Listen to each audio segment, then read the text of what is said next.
നമ്മുടെ അടുക്കളയിലുള്ള ചേരുവകൾ കൊണ്ട് മാത്രം വളരെ രുചികരമായി തയ്യാറാക്കിയിട്ടുള്ള ഒരു കേക്ക് റെസിപ്പിയാണ് ഇന്നത്തെ വീഡിയോ. ഇത് തയ്യാറാക്കാനായിട്ട് ബട്ടറോ നെയ്യോ എണ്ണയോ സോഡയോ ഉപയോഗിക്കാതെയാണ് ഇന്ന് ഈ കേക്ക് തയ്യാറാക്കിയിരിക്കുന്നത്. ഓവൻ വേണ്ട, നമുക്ക് ഗ്യാസിൽ തന്നെ ഇത് തയ്യാറാക്കാം. ഇത് തയ്യാറാക്കാനായിട്ട് 1/2 കപ്പ് പഞ്ചസാരയിൽ 1 കപ്പ് നല്ല തിളച്ച പാലൊഴിച്ച് നല്ലതുപോലെ ഒന്ന് ഇളക്കി യോജിപ്പിക്കണം. 5 മിനിറ്റോളം ഇളക്കി യോജിപ്പിച്ചതിന് ശേഷം മാത്രം 1 കപ്പ് റവയും 1 പിഞ്ച് ഉപ്പും കൂടി ചേർത്ത് ഇളക്കി 10 മിനിറ്റ് റെസ്റ്റ് ചെയ്യാനായിട്ട് വയ്ക്കാം. മുകളിലുള്ള ലിങ്കിൽ ക്ലിക്ക് ചെയ്താൽ വിശദമായിട്ടുള്ള വീഡിയോ കാണാവുന്നതാണ് കേട്ടോ. അതിനുശേഷം നമുക്ക് കേക്ക് മോൾഡ് നല്ലതുപോലെ ഒന്ന് ഗ്രീസ് ചെയ്ത് വയ്ക്കാം. നിങ്ങൾക്ക് ബട്ടർ പേപ്പർ ഉണ്ടെങ്കിൽ ബട്ടർ പേപ്പർ ഉപയോഗിക്കാം. അല്ല എന്നുണ്ടെങ്കിൽ നിങ്ങൾക്ക് ഒരല്പം എണ്ണ തടവി കൊടുത്തതിന് ശേഷം ഗോതമ്പ് മാവോ മൈദ മാവോ ഒരല്പം ഇട്ട് ഒന്ന് ഡസ്റ്റ് ചെയ്ത് എടുത്താൽ മതി.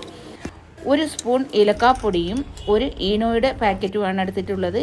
ലെമൺ ഫ്ലേവറായിട്ടുള്ള ഒരു ഈനോ പാക്കറ്റാണ് ഞാനിപ്പോൾ ഇതിനായിട്ട് ഉപയോഗിച്ചിട്ടുള്ളത്. എല്ലാം കൂടി ഒന്ന് നല്ലതുപോലെ ഒന്ന് മിക്സ് ചെയ്തതിന് ശേഷം നമ്മൾ തയ്യാറാക്കി വച്ചിരിക്കുന്ന ട്രേയിലേക്ക് ഒഴിച്ചു കൊടുക്കാം. എന്നിട്ട് പ്രീ ഹീറ്റ് ചെയ്ത പാത്രത്തിൽ വേണം വയ്ക്കാനായിട്ട്. ഒരു പാത്രം ആദ്യമേ നമ്മൾ നല്ലതുപോലെ ഒന്ന് ചൂടാക്കണം. നന്നായിട്ട് ചൂടാക്കി എടുത്തതിന് ശേഷം മാത്രം നമ്മൾ ഈ കേക്കിൻ്റെ മോൾഡ് ഇതിലേക്ക് വെച്ച് കൊടുക്കാം. ഏത് പാത്രത്തിൽ വേണമെങ്കിലും നമുക്ക് ഈ കേക്ക് തയ്യാറാക്കാവുന്നതാണ് കേട്ടോ. ഒരു വലിയ പാത്രത്തിൽ സ്റ്റാൻഡ് ഇറക്കി വെച്ചിട്ട് വേണം നമ്മളിത് തയ്യാറാക്കാനായിട്ട്. ഒരു 40 മിനിറ്റിന് ശേഷം നമുക്ക് അടപ്പ് തുറന്ന് നോക്കാം. വളരെ ലോ ഫ്ലെയിമിൽ വേണം വെച്ച് കൊടുക്കാനായിട്ട്, ഹൈ ഫ്ലെയിമിലൊന്നും വയ്ക്കരുത്. 40 മിനിറ്റിന് ശേഷം നിങ്ങൾ തുറന്ന് നോക്കിയാൽ മതി. നല്ല സോഫ്റ്റും മണവും ഹെൽത്തിയുമായിട്ടുള്ള കേക്ക് ഇവിടെ റെഡി ആയിട്ടുണ്ട്.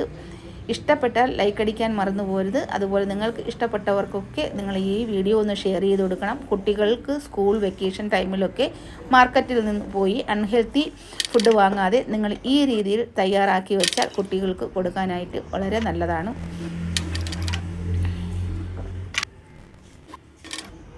എല്ലാവരും തയ്യാറാക്കി നോക്കി നിങ്ങളുടെ അഭിപ്രായം കമൻറ്റ് ബോക്സിൽ കമൻറ്റായിട്ട് ഇടാനൊന്നും മറന്നു പോരുത് കേട്ടോ. Thank you for watching.